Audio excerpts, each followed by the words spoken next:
And what is your opinion, for example, of the call made by the Venezuelan foreign minister asking Brazil, Cuba, and Mexico to unite against the United States?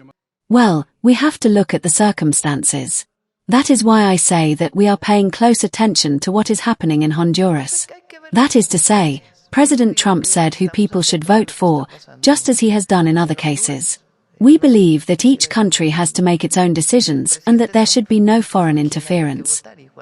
In this reflection you're making on the Latin American situation, you have already said that you do not want to speak out regarding Maria Corina, but I want to mention her because Maria Corina is a right-wing politician who does not recognize the elections in her country. She opposed President Maduro and did not recognize the elections. But Xiomara Castro is a left-wing politician, as she defines herself, and she also does not recognize the elections in her country.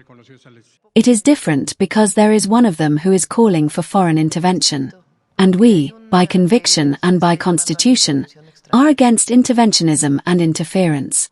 We are in favor of the self-determination of peoples. We are in favor of democracy. That is what the people decided to choose.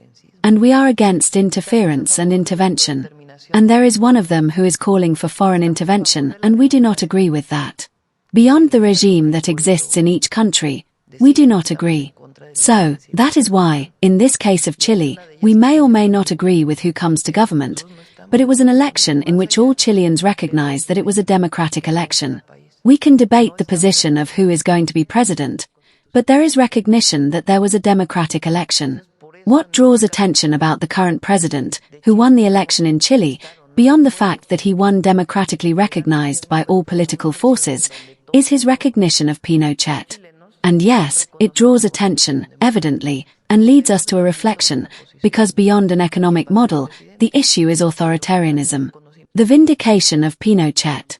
One cannot vindicate, from my perspective, authoritarian regimes that are characterized by the murder and extermination of those who act against them, or think differently or are disappeared, as it was at some time in Mexico, for the sole fact of thinking differently.